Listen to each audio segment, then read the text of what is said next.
ಓಂ ಜ್ಯೋತಿರಾದ್ಯಧಿಷ್ಠಾನಂತು ತದಾಮನನಾಥ್ ಅಂತ 2ನೇ ಅಧ್ಯಾಯದ 4ನೇ ಪಾದದ 15ನೇ ಸೂತ್ರ. ಅದು ಜ್ಯೋತಿರಾದ್ಯಧಿಕರಣ ಅಂತ 10ನೇ ಅಧಿಕರಣ. ಅದಕ್ಕೆ ಸಂಬಂಧಪಟ್ಟಂತೆ ಆಚಾರ್ಯರ ಅನುಭಾಷ್ಯ ಮುಖ್ಯ ಪ್ರಾಣಸ್ಯ ಅನ್ನೋದು ಹಿಂದೆ ಮುಗಿದಿದೆ. ಇಂದ್ರಿಯಾಣಿ ದೇಹಶ್ಚೈವ ತದುದ್ಭವ ಅಂತಿದೆಯಲ್ಲ, ಆ ತದುದ್ಭವ ಅನ್ನುವುದನ್ನೇ ತದುದ್ಭವಾನಿ ಅಂತ ಇಲ್ಲಿ ರಾಘವೇಂದ್ರ ಸ್ವಾಮಿ ಹೇಳಿದ್ದಾರೆ. ವಸ್ತುತಃ ಮೂಲ ಅನುಭಾಷ್ಯದಲ್ಲಿರೋದು ದೇಹಶ್ಚೈವ ತದುದ್ಭವ ಅಂತ. ಇಂದ್ರಿಯಾಣಿ ದೇಹಶ್ಚೈವ ತದುದ್ಭವ ಏಕವಚನ ಇದೆ ಮತ್ತು ಪುಲ್ಲಿಂಗ ಇದೆ. ಆದರೆ ನಾವು ಹಿಂದೆ ಅದನ್ನು ನೋಡಿದ್ದೇವೆ. ಆ ತದುದ್ಭವ ಅಂತಿದ್ದದನ್ನು ಪರಿಣಾಮ ಮಾಡಿ ಇಟ್ಕೊಳ್ಬೇಕು, ಬದಲಾಯಿಸಿ ಇಟ್ಕೋಬೇಕು ಅಂತ. ಅದನ್ನು ಪುಲ್ಲಿಂಗನೂ ಮಾಡಬೇಕು, ಮತ್ತು ಅದ್ರ ಬಹುವಚನ ಪುಲ್ಲಿಂಗ ಇದ್ದದ್ದನ್ನು ನಪುಂಸಕಲಿಂಗ ಮಾಡಬೇಕು, ಮತ್ತು ಬಹುವಚನವಾಗಿ ಕೂಡ ಅದನ್ನು ಬದಲಾಯಿಸ್ಕೊಳ್ಬೇಕು ಅಂತ ಅಲ್ಲಿ ವಿಪರಿಣಾಮ್ಯ ಅನ್ವಯತೆ ಅಂತ ಹಿಂದೊಂದು ಕಡೆ ಬಂದಿತ್ತು.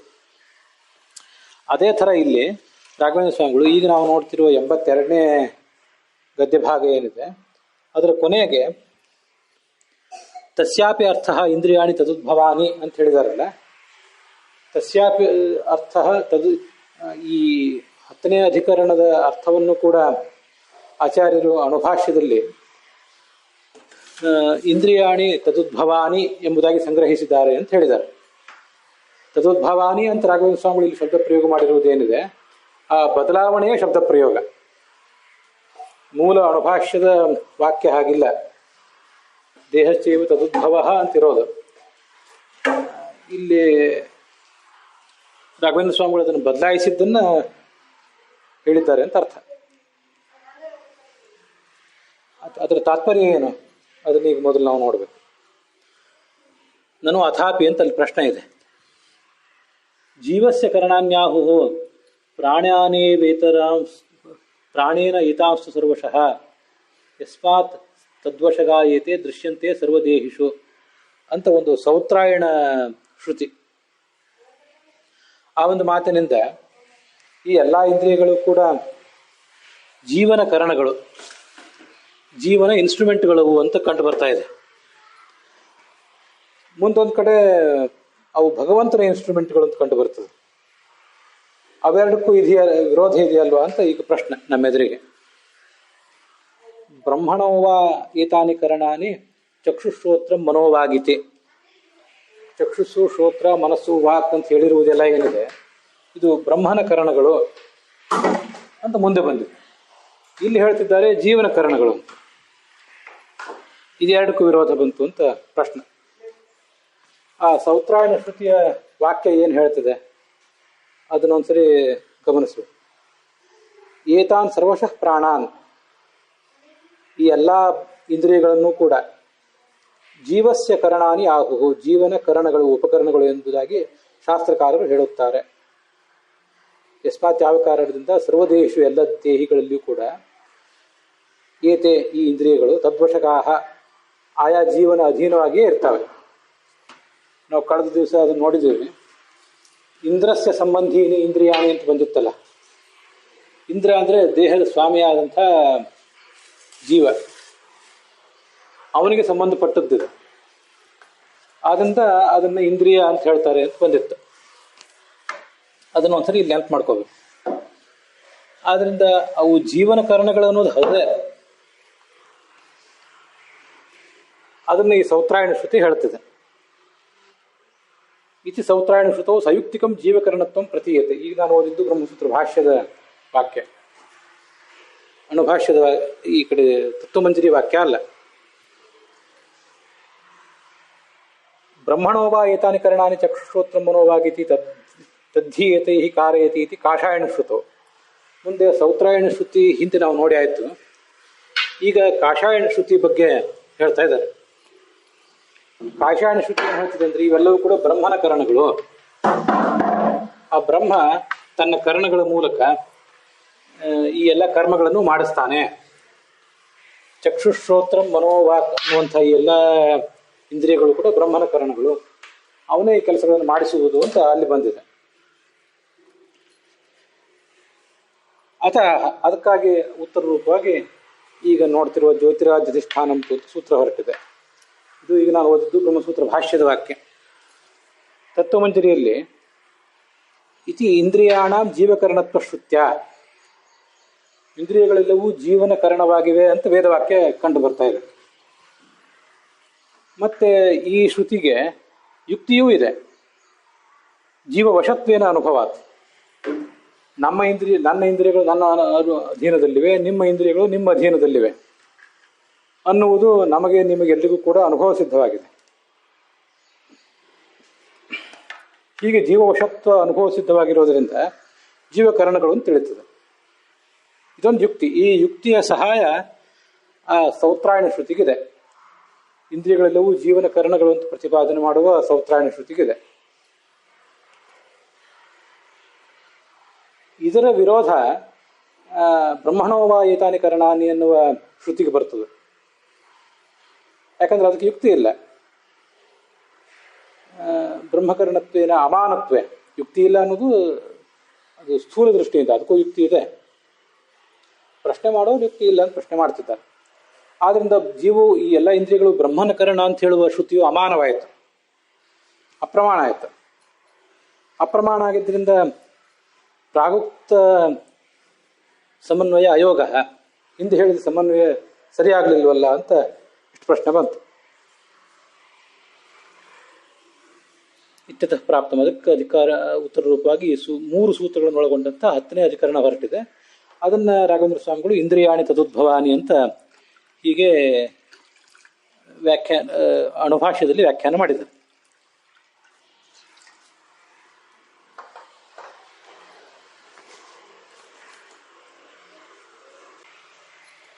ಅದರ ತಾತ್ಪರ್ಯವನ್ನು 83ನೇ ಗದ್ಯ ಭಾಗದಲ್ಲಿ ರಾಘವೇಂದ್ರ ಸ್ವಾಮಿಗಳು ಹೇಳ್ತಾರೆ. ಸೂಕ್ಷ್ಮ ರೂಪೇಣ ನಿತ್ಯಾಣಿ ಇಂದ್ರಿಯಾಣಿ ಸೃಷ್ಟಿಕಾಲೇ ಭೂತೈ ಇಂದ್ರಿಯಾಣಿ ಸೃಷ್ಟಿಕಾಲೇ ಭೂತೈ ಉಪಚಯ ರೂಪ ಈಶಾಧೀನ ಉತ್ಪತ್ತಿಮಂತಿ ಇತ್ಯುಕ್ತಿಯ ಅಂತಿದೆ. ನಾನು ಅರ್ಥ ಸೌಕರ್ಯಕ್ಕಾಗಿ ಅದನ್ನು ನಡುವೆ ತುಂಡು ಮಾಡ್ಕೊಂಡು ಹೇಳ್ತೇನೆ. ಉತ್ಪತ್ತಿಮಂತಿ ಇತಿ ಉಚ್ಯತೆ. ತಾತ್ಪರ್ಯ ಏನಂದರೆ, ಈ ಇಂದ್ರಿಯಗಳು ಸೂಕ್ಷ್ಮ ರೂಪದಿಂದ ನಿತ್ಯವೇ ಆಗಿವೆ. ಅಂಥ ಇಂದ್ರಿಯಗಳು ಸೃಷ್ಟಿ ಬಂದಾಗ, ಮೂಲತಃ ಅವು ಜೀವನ ಜೊತೆಗೆ ಇದ್ದೇ ಇರ್ತವೆ. ಸೃಷ್ಟಿ ಬಂದಾಗ ಉಪಚೀಯಂತೆ, ಅವಕ್ಕೆ ಉಪಚಯ ಆಗ್ತದೆ, ಒಂದು ರೀತಿಯಾದ ಪೋಷಣೆ ಸಿಗ್ತದೆ. ಆ ಪೋಷಣೆ ಸಿಗುವುದೇನಿದೆಯಲ್ಲ, ಪಂಚಮಹಾಭೂತಗಳ ಮೂಲಕ ಅವುಗಳಿಗೆ ಪೋಷಣೆ ಸಿಗ್ತದೆ. ಆ ಥರ ಪೋಷಣೆ ಸಿಗುವುದೇನಿದೆಯಲ್ಲ, ಅದೆಲ್ಲ ಭಗವಂತನ ಕಣ್ಗಾವಲಲ್ಲೇ ಆಗೋದು. ಅದೇ ಅವುಗಳಿಗೆ ಸೃಷ್ಟಿ. ಉಪಚಯ ರೂಪ ಈಶಾಧೀನ ಉತ್ಪತ್ತಿಮಂತಿ. ಅವು ಪಂಚಮಹಾಭೂತಗಳ ಮೂಲಕ ಏನೊಂದು ಉತ್ಪತ್ತಿ ಆಗ್ತದಲ್ಲ, ಅದು ಅವುಗಳಿಗೊಂದು ಉತ್ಪತ್ತಿ. ಮತ್ತೆ ಆ ಉತ್ಪತ್ತಿ ಆಗೋದು ಎಲ್ಲಿಂದ ಅಂದರೆ ಈಶಾಧೀನವಾಗಿ, ಭಗವಂತನ ಅಧೀನವಾಗಿ ಆ ಒಂದು ಉತ್ಪತ್ತಿ ಆಗ್ತದೆ ಅಂತ ಅದರ ತಾತ್ಪರ್ಯ. ಇತಿ ಉಕ್ತ್ಯ, ಈ ಒಂದು ಮಾತಿನಿಂದ ಈ ಮಾತಿನಿಂದ ಏನಾಯಿತು ಅದನ್ನು ಮುಂದೆ ಹೇಳ್ತಾರೆ. ಬ್ರಹ್ಮಕರಣತ್ವವೂ ಗೊತ್ತಾಯಿತು, ಹಾಗೆ ಜೀವನ ಕರಣತ್ವವೂ ಗೊತ್ತಾಯಿತು. ಈ ಇಂದ್ರಿಯಗಳು ಬ್ರಹ್ಮನ ಕರಣಗಳು ಹೌದು, ಹಾಗೆ ಅವು ಜೀವನ ಕರಣಗಳು ಕೂಡ ಹೌದು. ಎರಡಕ್ಕೂ ಏನೂ ವಿರೋಧ ಇಲ್ಲ ಅಂತ ಗೊತ್ತಾಗ್ತದೆ. ಸೃಷ್ಟಿಕಾಲದಲ್ಲಿ ಅವುಗಳಿಗೆ ಪರಮಾತ್ಮನ ನೇತೃತ್ವದಲ್ಲಿ ಏನೊಂದು ಉಪಚಯ ಆಗ್ತದಲ್ಲ, ಆ ಥರ ಉಪಚಯ ಆಗುವುದೇ ಆ ಬ್ರಹ್ಮನ ಕರಣತ್ವ. ಅವನಿಂದಾಗಿಯೇ ಆ ಎಲ್ಲ ಉಪಚಯ ಆಗ್ತದೆ, ಮತ್ತು ಅವುಗಳ ಮೂಲಕ ಅವನು ಕೆಲಸ ಮಾಡಿಸ್ತಾನೆ ಎಲ್ಲ ಜೀವರಿಗೂ. ಆದ್ದರಿಂದ ಅವು ಆತನ ಕರಣಗಳು. ಜಗತ್ತೆಲ್ಲವೂ ಅವನ ಅಧೀನ ಅಂದಮೇಲೆ ಇವುಗಳು ಕೂಡ ಆತನ ಕರಣಗಳೇ. ಸರ್ವಭೂತ ಪ್ರೇರಕ ಈಶ್ವರ ಪ್ರಯೋಜ್ಯತ್ವಸ್ಯ, ಎಲ್ಲ ಭೂತಗಳಿಗೂ ಪಂಚಮಹಾಭೂತಗಳಿಗೂ ಅವನು ಪ್ರೇರಕನಾದವರು ಈಶ್ವರ. ಅವನಿಂದ ಪ್ರಯೋಜ್ಯ ಅಂದರೆ ಪ್ರೇರಿತವಾದಂತಹದ್ದು ಈ ಇಂದ್ರಿಯಗಳು. ಪಂಚಮಹಾಭೂತಗಳ ಕಾರ್ಯವಾದಂತಹ ಭೂತಕಾರ್ಯ ಇಂದ್ರಿಯಾಣಾಂ, ಪಂಚಮಹಾಭೂತಗಳ ಕಾರ್ಯಗಳಾದಂತಹ ಇಂದ್ರಿಯಗಳಿಗೆ ಆ ಪ್ರಯೋಜ್ಯತ್ವ ಅಂತನ್ನುವುದಿದೆ, ಪ್ರೇರ್ಯತ್ವ ಅಂತನ್ನುವುದಿದೆ. ಇತಿ ಸೂಚನೆಯನ್ನು ಹೀಗೆ ಶಾಸ್ತ್ರದಲ್ಲಿ ಸೂಚನೆ ಇರುವುದರಿಂದ ಬ್ರಹ್ಮನ ಕರಣತ್ವ ಅಂತ ಅನ್ನೋದು ತಿಳಿದು ಬಂತು. ಬ್ರಹ್ಮನ ಅಧೀನ ಇದು ಅಂತ. ಅಲ್ಲಿ ಭೂತ ಕಾರ್ಯ ಅಂತಿದೆಯಲ್ಲ, ಪಂಚಮಹಾಭೂತಗಳ ಕಾರ್ಯಗಳು ಈ ಇಂದ್ರಿಯಗಳು ಅಂತ. ಪಂಚಮಹಾಭೂತಗಳ ಕಾರ್ಯಗಳು ಅಂದರೆ ಅವುಗಳಿಂದ ಪೋಷಣೆಯನ್ನು ಪಡೆದದ್ದು ಅಂತ ಅರ್ಥ. ಮೂಲತಃ ಘಟಪಟಾದಿಗಳು ಹುಟ್ಟಿದಂತೆ ಇಂದ್ರಿಯಗಳು ಕೂಡ ಪಂಚಮಹಾಭೂತಗಳಿಂದ ಹುಟ್ಟಿವೆ ಅಂತ ಅರ್ಥ ಅಲ್ಲ. ಈ ಒಂದು ಅರ್ಥ ತಿಳ್ಕೋಬೇಕು. ಇದು ಒಂದು ತಾತ್ಪರ್ಯ. ಇನ್ನೊಂದು ತಾತ್ಪರ್ಯ ಏನಂದ್ರೆ, ಜೀವಕರಣತ್ವ ಶ್ರುತೆ. ಸ್ಪಷ್ಟವಾಗಿ ಶಾಸ್ತ್ರ ಅನ್ನುವುದು ಆ ಇಂದ್ರಿಯಗಳನ್ನು ಜೀವನ ಕಾರಣ ಅಂತ ಹೇಳಿಯೇ ಇದೆಯಲ್ಲ. ಆಯಾ ಜೀವರು ತಮ್ಮ ಕರ್ಣಗಳಿಂದ ಏನು ಕೆಲಸ ಮಾಡಬೇಕು ಅದನ್ನು ಮಾಡ್ತಾರೆ, ಅದು ಅನುಭವಿಸಿದ್ದ. ಅದು ಕೂಡ ಇದ್ದೇ ಇದೆ, ಅದನ್ನು ಸ್ವೀಕಾರ ಮಾಡಬೇಕು ಅಂತ ತಾತ್ಪರ್ಯ.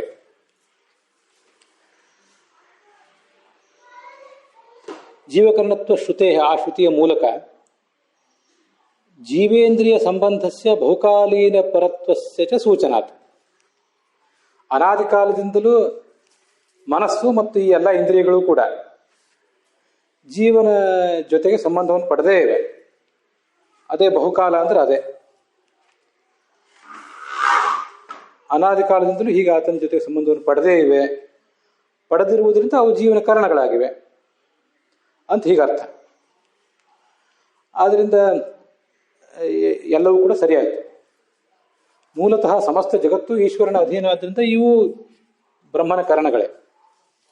ಆದರೆ ಆಯಾ ಜೀವನ ಜೊತೆಗೆ ಅನಾದಿ ಕಾಲದ ಸಂಬಂಧ ಅದಕ್ಕಿದೆಯಲ್ಲ. ನನ್ನ ಇಂದ್ರಿಯಗಳ ಸಂಬಂಧ ನಿಮಗಿಲ್ಲ, ನಿಮ್ಮ ಇಂದ್ರಿಯಗಳ ಸಂಬಂಧ ನನಗಿಲ್ಲ ಅನ್ನೋದು ಹೌದಲ್ಲ. ಆದ್ರಿಂದ ಎರಡೂ ವಿಷಯನೂ ಸರಿಯಾಯಿತು ಅಂತ ಅರ್ಥ. ಅಲ್ಲಿ ತದುದ್ಭವ ಮುಖ್ಯ ಪ್ರಾಣಶ್ಚೇಂದ್ರಿಯಾಣಿ ದೇಹಶ್ಚೈವ ತದುದ್ಭವ ಅಂತ ಬಂದಿದೆಯಲ್ಲ, ಅದನ್ನು ಇಂದ್ರಿಯಾಣಿ ತದುದ್ಭವಾನಿ ಅಂತ ನಾವು ಓದ್ಕೋತೀವಲ್ಲ. ಅಲ್ಲಿ ತದುದ್ಭವ ಅಂತ ಹೇಳಿದ್ರಿಂದ ಈ ಇಂದ್ರಿಯಗಳೆಲ್ಲವೂ ತತ್ ಪರಮಾತ್ಮನಿಂದ ಹುಟ್ಟುತ್ತವೆ ಅಂತ ತತ್ ಅಂತ ಶಬ್ದವನ್ನು ಪ್ರಯೋಗ ಮಾಡಿದ್ದಾರೆ. ಇಲ್ಲದೆ ಹೋದ್ರೆ ಇಂದ್ರಿಯಾಣಿ ಉತ್ಪತ್ತಿ ಮಂತಿ ಅಂತ ಅಷ್ಟೇ ಹೇಳ್ತಿದ್ರು. ಅನ್ಯಥಾ ಇಂದ್ರಿಯಾಣಿ ಉತ್ಪತ್ತಿ ಮಂತಿ ಇತ್ಯೇವ ಬ್ರೂಯಾತ್, ಇಷ್ಟೇ ಹೇಳಿ ಮುಗಿಸ್ತಿದ್ರು. ಯಾರಿಂದ ಉತ್ಪತ್ತಿ ಇದೆ ಅದಕ್ಕೆ? ಜಡದಿಂದಲೋ ಚೇತನಿಂದಲೋ, ಚೇತನಾನಾಂ ಚೇತನಾದ ಪರಮಾತ್ಮನಿಂದಲೋ ಅನ್ನೋದು ಸ್ಪಷ್ಟ ಆಗೋದಿಲ್ಲ. ಅದಕ್ಕಾಗಿ ತದುದ್ಭವ ಅನ್ನೋದನ್ನ, ತದುದ್ಭವ ಶಬ್ದ ಇದೆ ಮೂಲದಲ್ಲಿ, ಅದನ್ನು ನಾವು ತದುದ್ಭವಾನಿ ಅಂತ ಬದಲಾಯಿಸಿ ಓದ್ಕೊಂಡಿದ್ವಿ. ಉತ್ಪತ್ತಿ ಇದೆ, ಬೇರೆ ಯಾರಿಂದಲೂ ಅಲ್ಲ, ಪರಮಾತ್ಮನಿಂದ ಉತ್ಪತ್ತಿ ಇದೆ ಅಂತ ದೃಢೀಕರಿಸಿದ ಹಾಗಾಯ್ತು. ಇದು ಆಚಾರ್ಯರ ತಾತ್ಪರ್ಯ.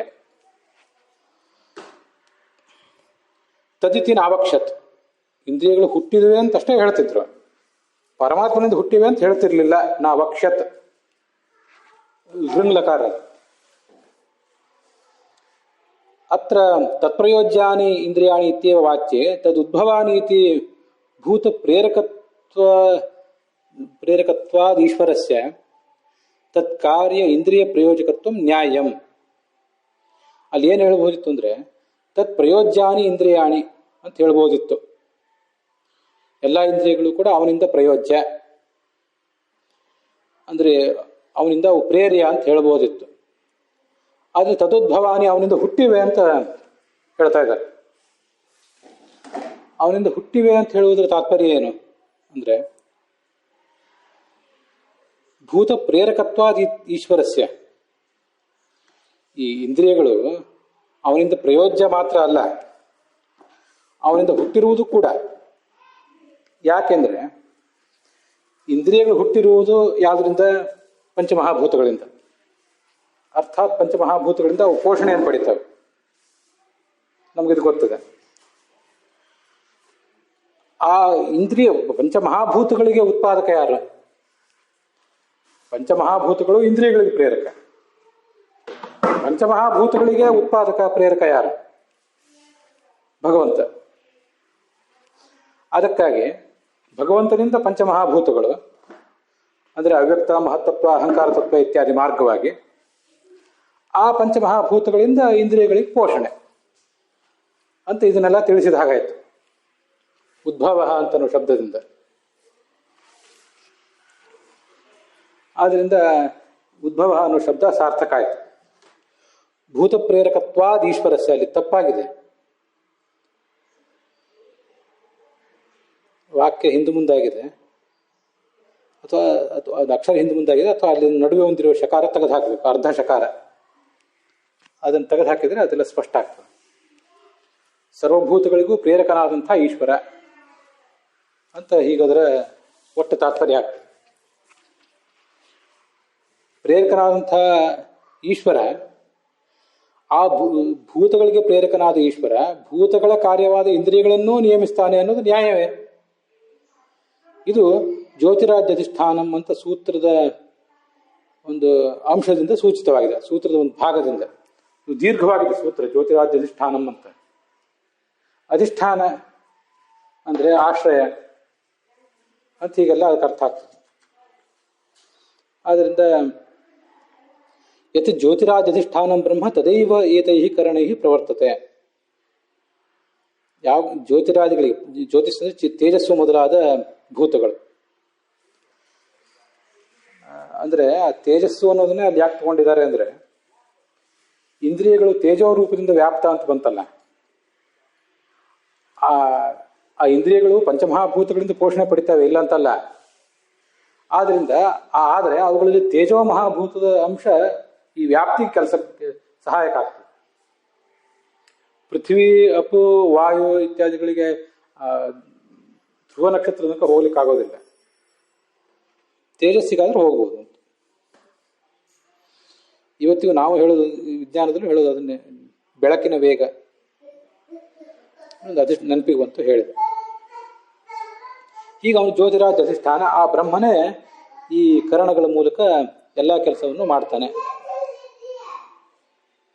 ಪ್ರವರ್ತತೆ ಅಂದರೆ ಕೆಲಸ ಮಾಡಿಸ್ತಾನೆ ಅಂತ ಅರ್ಥ, ತಾನೇ ಪ್ರವೃತ್ತಿ ಮಾಡ್ತಾನೆ ಅಂತ ಅರ್ಥ ಅಲ್ಲ. ಇದು ಸೂತ್ರದ ಅಂಶದಿಂದ, ಅಂದರೆ ಜ್ಯೋತಿರಾಜ್ ಅಧಿಷ್ಠಾನಂ ಎಂಬ ಮಾತಿನಿಂದ ತಿಳಿದು ಬರ್ತದೆ. ಅಥವಾ ತದುದ್ಭವ ಅನ್ನೋ ಶಬ್ದಕ್ಕೇನೆ, ಉದ್ಭವ ಅಂದರೆ ಕಾರ್ಯಪ್ರವೃತ್ತಿ ಅನ್ನೋ ಅರ್ಥ ಇಟ್ಕೋಬಹುದು, ಹುಟ್ಟುವಿಕೆ ಅಂತ ಮಾತ್ರ ಅಲ್ಲ. ಉದ್ಭವ ಅನ್ನೋ ಶಬ್ದಕ್ಕೆ ಕಾರ್ಯಪ್ರವೃತ್ತಿ ಅಂತ ಅರ್ಥ ಮಾಡ್ಬೋದು. ತೇನ ಅಂದ್ರೆ ಈಶ್ವರನಿಂದ, ಉದ್ಭವ ಅಂದ್ರೆ ಹುಟ್ಟು ಅಲ್ಲ, ಕಾರ್ಯಾಭಿಮುಖ್ಯ, ಕಾರ್ಯಗಳಿಗೆ ಅಭಿಮುಖವಾಗುವಿಕೆ. ಇಲ್ಲಿ ಉದ್ಭವ ಅಂದ್ರೆ ಯೇಷಾಂ ತಾನಿ ತದುದ್ಭವಾನಿ ಅರ್ಥಾತ್ ತತ್ಪ್ರಯೋಜ್ಯಾನಿ ಅಂತ ಅರ್ಥ. ಹೀಗೂ ಅದಕ್ಕೆ ಅರ್ಥ ಮಾಡಬಹುದು.